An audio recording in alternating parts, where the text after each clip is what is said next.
Good afternoon, everyone. I'm sipping a little Irish coffee because technically it's too early for alcohol and too late for caffeine, but I'm very sleepy today. I'm recording this a little bit early because we have a date with a friend before we head out of town for good, forever. We're never coming back. I'm just kidding. It'll be fine. But we do have to do that this evening, so I'm recording this early. Unfortunately, it's not live streamed. I'm going to try to do that tomorrow because that's always a lot of fun. I love seeing everybody's commentary as I go along. The topic of today's short video is going to be about the healthcare systems and how they're handling the value of human life in the U.S. and in Canada. And I'm going to start with the University of Minnesota Medical School, which is UMMS. So we're going to talk about what they said there. We're going to look at what the Washington Post thinks of Catholic hospitals. And then we're going to look at Canada's policies on medically assisted euthanasia, or whatever they're calling it. Whatever kind of words they're using to soften the blow, because it's really dark. It's getting really dark up there, and they're really, really pushing it in a really bad, weird way. So let me switch over there. All right. New twist to the Hippocratic Oath at the University of Minnesota Medical School. Giving an entirely new twist to the Hippocratic Oath, which is administered to incoming medical students in a white coat ceremony by medical colleges, the students of the University of Minnesota Medical School, class of 2026, recited an oath that pledged to, quote, honor all the indigenous ways of healing that are historically marginalized by Western medicine. Now, I'm going to stop right there, and we're going to talk a little bit about marginalization. That word right there is one of the signal words for critical theory, because the whole point of critical theory is to spin a web of oppression and power dynamics and victimhood. And marginalization is one of the key terms they use to convey that. It's very deceptive because it's not actually marginalization that we've moved away from medical procedures like bloodletting. It's not marginalization that we have introduced the concept of germ theory and now we have people wash their hands. That's not marginalizing native methods. So let's look at what they were talking about. University of Minnesota medical students swear an oath to honor all indigenous blah blah blah, and to fight white supremacy, colonialism, and the gender binary. So let's hear if we can see what this guy, let's see if we can hear what this guy is saying. With gratitude, we, the students of the University of Minnesota Twin Cities Medical School class of 2026, stand here today among our friends, families, peers, mentors, and communities who have supported us in reaching this milestone. Our institution is located on Dakota land. Today, many indigenous people throughout the state, including Dakota and Ojibwe, call the Twin Cities home. We also recognize this acknowledgement is not enough. We commit to uprooting the legacy and perpetuation of structural violence deeply embedded within the healthcare system. We recognize inequities built by past and present traumas rooted in white supremacy, colonialism, the gender binary, ableism, and all forms of oppression. As we enter this profession with opportunity for growth, we commit to promoting a culture of anti-racism, listening and amplifying voices for positive change. We pledge to honor all indigenous ways of healing that have been historically marginalized by Western medicine. Knowing that health is intimately connected to our environment, we commit to healing our planet and communities. We vow to embrace our role as community members and strive to embody cultural humility. We promise to continue restoring trust in the medical system and fulfilling our responsibilities as educators and advocates. Do you guys really think that this is going to restore trust in the medical community? Who are they trying to restore trust for? Because I'm pretty sure that the average person looking at this is going to be deeply unsettled by the fact that they're focusing more on who owned the land before we lived here.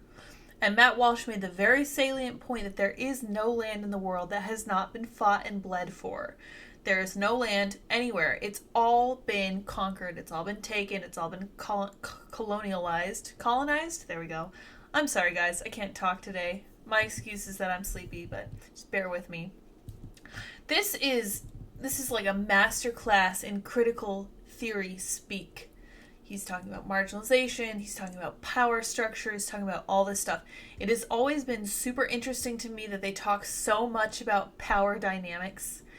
But if you look at what they are actually going for, they want nothing more than power. That's the only thing that matters to them. So I've talked a little bit about this before, but part of the reason that people project is because they can only view the world through their own lens. That's just a flaw in human nature. We can all only see the world like we see it, which sounds really obvious to say, but it's actually something that bears considerable thought. Because you can't view the world through a different perspective, you're going to assume that people are going to react to it in the way that you would, which of course is not always the case. So to wrap that back around, when critical theorists talk about how all we want is power, all these fascists on the right want is to be in control, you have to kind of wonder where that's actually coming from, because I don't think that's coming from the right, because currently the right is not in institutional control. I don't know if you guys have noticed that, but like, for example, this speech at the University of Minnesota, not coming from the right. Like, we're not in charge of this stuff. We're not in charge of the media. We're not running this stuff. And it's kind of telling that they think it's all about power, because to them it actually is. The modified Hippocratic Oath was quite unique, given the fact that Western medicine and science have always been at odds with indigenous medicine. A similar situation is also prevalent in India, where practitioners of allopathy and Indian medicine do not necessarily see eye to eye. And that's fine, that's perfectly valid. For example, I don't think that chiropractic is the best form of medicine. I do think that it probably helps some people, but I think that as a practice, it probably doesn't have as much research as some of these other branches, but to each their own. If it works for you, it works for you. And like stuff like acupuncture, I don't know anything about. I'm sure I need to learn more about it, but this is kind of unsettling to me, but I felt a little confident looking at all these students and thinking, I wonder how many of them actually believe this. Now, people I'm sure will rush in to tell me that a lot of them will, and a lot of them will agree with that, so I don't know how to solve this problem other than to say don't go to a doctor who attended the University of Minnesota, especially if they graduate in 2026, because I think this is the first time they've done this, but this is something that I saw creeping into healthcare when I worked at a hospital. I worked at a Catholic hospital, and I remember looking at some of their in-services and thinking, wait, if somebody is heavily obese, don't you have a health practitioner's responsibility to tell them this is causing trouble for them? And I remember the in-services were like, no, you should just be affirming and be nice and be friendly. And I'm like, no, I really think that you should tell people the truth, especially when it comes to their own health. But it's my 2 cents. I did see it coming, though, to be fair. And it's here, turns out. This is in everything. It's everywhere. It's in the military. It's in medicine. The only thing we can do is keep an eye on it. And the other thing that I think we would be well off doing is making sure that we're staying our healthiest, and trying to reduce the number of times we have to go to the doctor for avoidable things. Now, I know that you can't avoid going to the doctor all the time. I was diagnosed with MS. I had no say in that at all.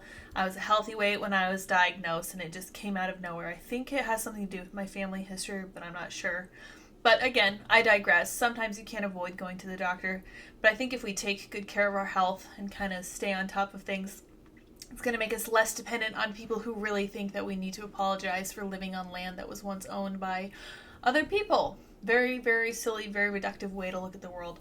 So let me look at this next one. So this is from the Washington Examiner, because I didn't feel like going to the Washington Post and dealing with a paywall. The Washington Post dropped an article about how Catholic hospitals are spreading and reducing access to reproductive health care. Now, we all know exactly what reproductive health care really means.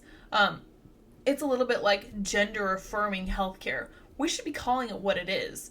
Like, we should not be mincing words about this, because this is something that the left likes to do, and I don't think we have any obligation, to play their game.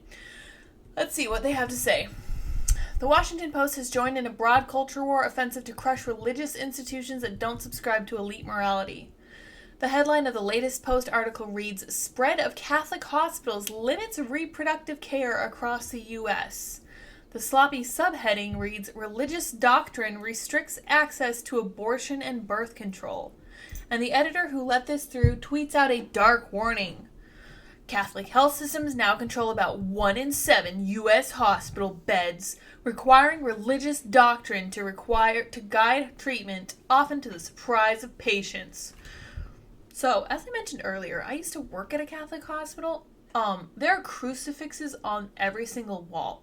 Every single patient's room has a crucifix in it. You cannot escape the fact that this is a Catholic hospital if you wanted to. When you walked into the lobby, there was a statue of St. Francis of Assisi with his little critters. There was no hiding it. This is not something that you can get around. I'm sorry. This is just flagrantly untrue. It's not to the surprise of patients. Not only that, there were alternatives to this hospital also in town where I worked. There was a hospital where I knew that they performed abortions, and I never applied there and I never wanted to work there. I was so happy to work at a hospital that respected human life and did not perform abortions. I feel like, call me crazy, but I feel like it's a fundamental feature of being a hospital that you should actually care about human life and try to promote it if you are in fact taking care of sick people. One point never made in this story is how the consolidation of hospitals is a direct and arguably intentional result of government growth in the healthcare system. That's a good point. The future of work really is female. More importantly, there's the misguided notion that religious institutions are somehow, quote, imposing their morality on others by operating their own institutions according to their moral teachings. This is rooted in an impossibly narrow and uninformed understanding of what religion is. You cannot have a religion whose adherents do not let their religion affect how they act in real life, including toward others who may not share their religion. Honestly, at the end of the day, if you subscribe to a religion that lets you act however you want, I'm going to question the value of your religion outright, because it doesn't make sense to me that you would follow a faith that requires nothing of you and doesn't want you to change any of your actions. This mindset holds that the Little Sisters of the Poor should be forced to provide contraception coverage for employees. Religious schools must be forced to treat boys who identify as girls as if they actually are girls, and Catholic hospitals should have to perform elective abortions. The increasing animosity toward religion in the public square deserves deeper treatment. But for now, let's zoom out. We need to look at the context of this Washington Post piece attacking Catholic hospitals. Two issues here are hospital consolidation, federal funding of religious institutions. Neither of these is an easy discussion, but as a religious conservative with a broad media diet, hey, that's me too, I see a larger pattern here. The largest media institutions are at the forefront of a broad campaign against conservative religious institutions that don't subscribe to the elite morality on sex, gender, family, marriage, and which human lives deserve to be protected in law. The goals of this campaign are primarily to bully religious institutions into dropping their religious character, or alternatively to drive them out of business altogether, using big government and big business as enforcers. And I will say that the Biden administration kind of troubles me with how willing they are to go out of their way to, for example, attack Mar-a-Lago and to go after, or to consider going after parents as terrorists, or to discuss whether, or to place quotas on how many white extremists there are in this nation and to push their employees to look for more and more. Oh gosh, good. A tweet from No Lie with Brian Tyler Cohen. No Lie with Brian Tyler Cohen is where you go to find lies. Because it's a little bit like Reliable Sources by Brian Stelter. Oh, another Brian. Interesting. It's just an inversion of the title. A Florida school has ordered all LGBTQ students to, quote, leave the school immediately, close quote. Oh, Florida Christian school says it will refer students only by biological fill in the blank. Okay, so this is literally just a school that's wanting to run its organization by its religious structure. I see no issue with that. I don't really consider myself a Christian as such, although I do recognize its increasingly necessary value in our world, and I respect it for everything it's done for the U.S. There's a great deal of truth there, I think. And I'm actually going to close. My quote for today is actually from the Bible, so you'll, I think, appreciate that if you are a Christian. But they just go on to talk about some of the other examples. It is a culture war, and the Washington Post is on the offensive with the rest of the cultural left. Make sure your defenses are in place. That's good advice, I think. That is good advice. And I think that our defense here would be to make sure that we, if we want to promote religious institutions, we need to attend these institutions. We need to use Catholic hospitals. We need to express our appreciation for them and make sure that people understand that they're not a boogeyman like the newspaper is saying they are. So on a slightly different topic, this article came up, and I don't think I'm going to read much of it. Just a really interesting article from a Substack called Common Sense by a lady named Rupa Subramanya. I think that's how it's pronounced. And the title is Scheduled to Die, The Rise of Canada's Assisted Suicide Program. Now, I know this is a little bit dark, not monetized yet anyway, so I figured I might go over it. The subtitle here is, What do you do when you discover your son has made an appointment for his death? So what happened here was a mother found out about an appointment that her son had made, an approval he had gotten in Canada for an assisted suicide. He'd been very depressed, he'd been very down, he'd had a lot of hardship in his life, and he was willing to just get it all over with and not feel like a burden in the world anymore. And I can't even imagine. Can't imagine. It says his death was scheduled for September 22nd. Apparently, the son wanted to bring a dog with him. In an email to him that same day, the doctor said dogs are welcome in the space as long as there's someone there who will be responsible for them during the time at MAID House, which is, MAID is their shorthand for assisted suicide. It's so terrible. The mom was terrified. She tried to do everything for her son, but it had been rough on him. She and his dad had gotten divorced. On his 16th birthday, she'd given him a BMW. When he was 17, he'd been in a bad car accident. He wasn't up to college. He smoked a ton of weed. He lived with his dad, then with his mom, now with their sister. Wherever he went, whatever he did, he was unhappy. He'd gone blind in his left eye. That was something that the author mentioned earlier. He had diabetic blindness in his left eye. So terrible, terribly hard. He was really feeling down for sure. She called the doctor's office, and she had to figure out a way to stop this from happening. And from my understanding, by the end of the article, she did successfully put a pause on this, but her son is still incredibly unhappy, and the fact that this is an option to him is making him more convinced that this is the right choice, which is just soul-crushingly sad. And we're going to look at a couple other articles from mainstream sources. The first is kind of a puff piece for the way Canada does this. It looks at one person who is hoping to choose death through Canada's particular system. Since the government expanded the eligibility for assisted death last year to include those with disabilities, critics have been saying there should be more checks and balances. So it's just a mother who has a lot of pain. She has a very serious... Okay, let's see. Okay, last year Canada changed its assisted death law, permitting people with chronic, grievous, and irremediable conditions and physical disabilities to commit suicide even if they're not terminally ill. This allowed Ms. Romare, who's undergone 41 medical procedures in 10 years for painful and worsening spinal cord condition, have been told her death from the condition was not reasonably foreseeable to qualify for death on her own terms. She says, you can have a good death, you can have your family there with you. It's traumatic still to them, but it's not the same as the shock of suicide when people will do when they're at pain levels where there's no hope. Oh yeah, so here's a trick for when you're reading these articles.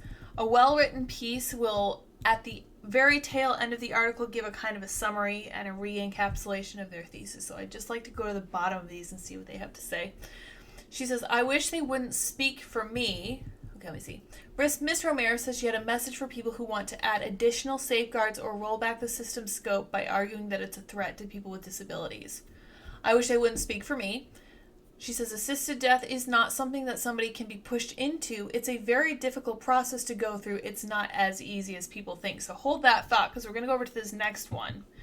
This is from the AP. So these are not like right-wing sources. Like, I looked for a wide range of sources on this for sure.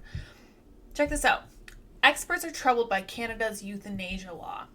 In this article, there is an example of a gentleman who was in the hospital. His name's Foley, Mr. Foley. Let me see if I can find it. I have to search it, huh? I'm using my Mac. It's challenging. Roger Foley, who had a degenerative brain disorder and is hospitalized in London, Ontario, was so alarmed by staffers mentioning euthanasia that he began secretly recording some of their conversations. In one recording obtained by the AP, the hospital's director of ethics, okay, hold on to that word, told Foley that for him to remain in the hospital, it would cost, quote, north of $1,500 a day. Foley replied that mentioning fees felt like coercion and asked what plan there was for his long-term care. So he's like, I'm not really interested in committing suicide. I would like to know what my long-term prognosis is and how I can take good care of myself for the foreseeable future. The ethicist responded, Roger, this is not my show. My piece of this was to talk to you to see if you had an interest in assisted dying. So this is a medical ethicist who is encouraging people to GTFO from the Canadian healthcare system by just offing themselves. And my mind is a little bit blown. If this wasn't Canada, I would be completely floored, but it is. Foley said he'd never previously mentioned euthanasia. The hospital says there is no prohibition on staff raising the issue. So to get back to what this lady said in this other article from the New York Times, it's a very difficult process to go through. It's not as easy as people think. You literally have Canadian ethicists encouraging it for patients whose care is going to be expensive. And I think that it's fair to say that this is just a symptom of having a socialized healthcare system. Your medical ethicists are going to be in a position where they're like, well, this person is going to cost a lot of money to keep alive. You know what would be better would be if they weren't. So we're going to recommend that for sure. This is insanity. This is an exact inversion of the way things should be. This is not progress. Leftists view the world perfectly backward. They call abortion good, and they think death penalty and justice for crime is bad. In the same way that they call abortion good, they are calling... Sorry, this is really upsetting me. They're calling medical suicide good as well because, you know, if they're providing you the care for free through taxpayer dollars, they have every right to be like, well, sorry, you're costing us too much. You might want to consider just knocking out of here. Insanity. Totally crazy. So frustrating to listen to. Anyway, Catherine Frazee, a professor emerita at Toronto's Ryerson University, said cases like Foley's were likely just the tip of the iceberg, so it's even worse than you think it is. It's difficult to quantify because there's no easy way to track these cases, but I and other advocates are hearing regularly from disabled people every week who are considering euthanasia. Okay, that's fine. If you're considering it on your own, that's different from being told by a medical ethicist in the hospital that, gosh, sorry, you're just too expensive. Have you thought about maybe just, heading on out? She cited the case of Candace Lewis, a 25-year-old woman who has cerebral palsy and spina bifida. Lewis's mother, Sheila Elson, took her to an emergency room in Newfoundland 5 years ago. During her hospital stay, a doctor said Lewis was a candidate for euthanasia and that if her mother chose not to pursue it, that would be selfish, Elson told the Canadian Broadcasting Corporation. Wow. So ever since they changed their laws to include people with disabilities, not necessarily life-threatening conditions, this has been what's happening. This is so deeply troubling. I can't even... Wow, this is really kind of upsetting. I was trying to think. I was like, how can I discuss what we can do about this? And first of all, don't move to Canada. But second of all, I think that voting is crucial when it comes to this kind of thing. You need to elect leaders who are not okay with this. But there's an interesting thought latched on to the very end of this article that I wanted to read. Landry, Canada's Human Rights Commissioner, said leaders should listen to the concerns of those facing hardships who believe euthanasia is their only option. She called for social and economic rights to be enshrined in Canadian law to ensure people can get adequate housing, healthcare, and support.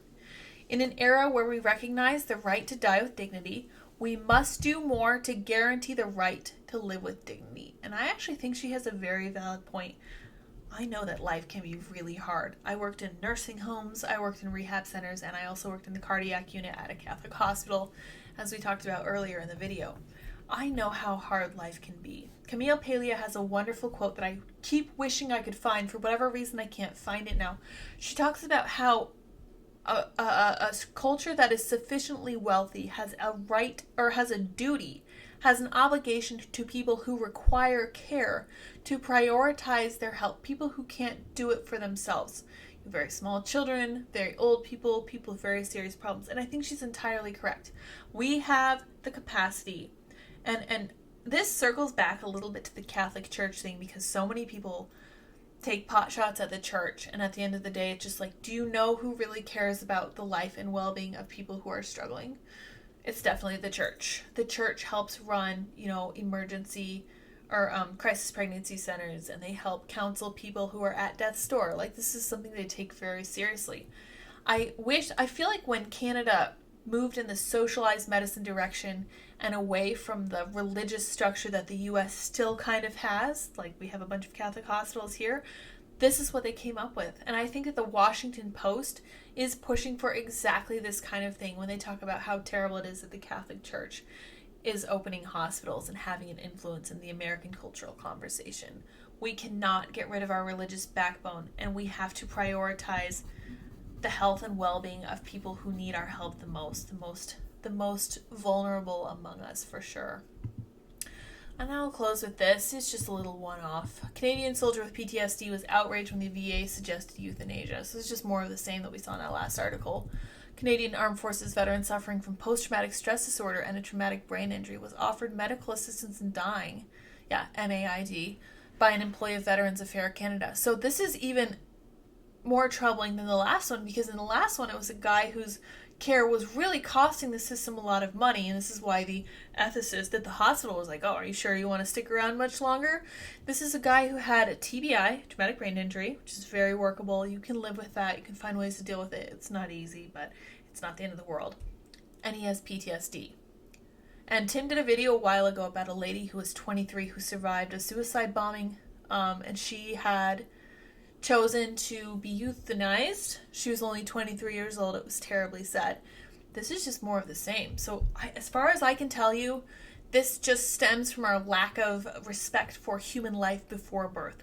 If you don't respect human life before birth, I think it's going to be harder for you to respect life after birth, like right up to however old this guy is. I don't think this gentleman was old at all.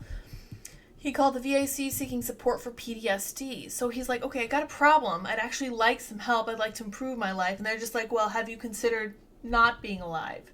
Which is just, it's disturbing to me. I'd actually really like to talk to a Canadian about this. And I have my first guest, not this Friday, but next Friday. I don't think she was a Canadian, but she did have experience living in other countries. So we're definitely going to have to touch on this, at least in passing. In fact, I'm going to write that down because it's done so differently in different countries, but this underlying idea that human life is simply not valuable if it costs green paper things, insanity. Total insanity. This is a complete inversion of actual ethics. I don't think that a hospital ethicist should be allowed to call themselves that if they're just going to push this kind of idea. And I wanted to close with this. This is a quotation. I'd call it a quotation. It's from the Bible. It's from Isaiah 5:20. This is King James Version. Again, can't talk. My apologies. And it says, woe unto them that call evil good and good evil, that put darkness for light and light for darkness, that put bitter for sweet and sweet for bitter. So this is really tackling the concept of calling lies the truth, which I think is the core of everything that we've looked at today. We are absolutely unwilling to consider that what might be true is actually true. We're afraid to look at it. At least leftists are. I don't think that people on the right are anywhere near as bad because they're forced so much to defend their views. It's just so upsetting to watch this happen in Canada, and it makes me so sad. Like, that they encourage people with disabilities to push for this is just beyond obscenely evil. I would certainly call it that, and I don't think that that's saying too much. I don't think that's being overdramatic in the least. But anyway, this definitely wasn't a good news Tuesday. This is a woeful Wednesday. I don't know what I would call this, but it's definitely a bit more of a downer than yesterday. I don't know how to fix this. I would say to just keep fighting for life, for sure. I would say it's more important than ever to push the concept of getting help for mothers who need it. Like, my mother used to volunteer at a crisis pregnancy center. Those are out there for a reason. They're not evil, as Elizabeth Warren wants you to think. To never use UMMS doctors who were trained at the University of Minnesota, and to attempt to vote in people who are not going to put up with this, because this is just intolerable. We're literally kneecapping our own civilization by refusing to respect human life and by pushing ourselves back, by calling ourselves progressive and actually regressing away from true medicine and back towards literally just the Dark Ages. Anyway, not very cheerful today. My apologies, and I'm sorry I had to record this early instead of going live. We'll go live tomorrow for sure. I'm going to prioritize that. We'll do that right at 6 p.m. Eastern Standard Time. I will see you all then. It's going to be a good time. Thank you all for subscribing, hitting like, and turning on the notifications. If that does any good, I really don't know. I'm still working on being monetized. I need 4,000 watch hours, and I'm getting closer. I'm about a quarter of the way there. Hopefully I can get there within the next couple weeks or so, and I really appreciate you all tuning into my videos and letting me know what you think in the comments. Please continue to do that. Until tomorrow at 6 p.m. Bye, guys.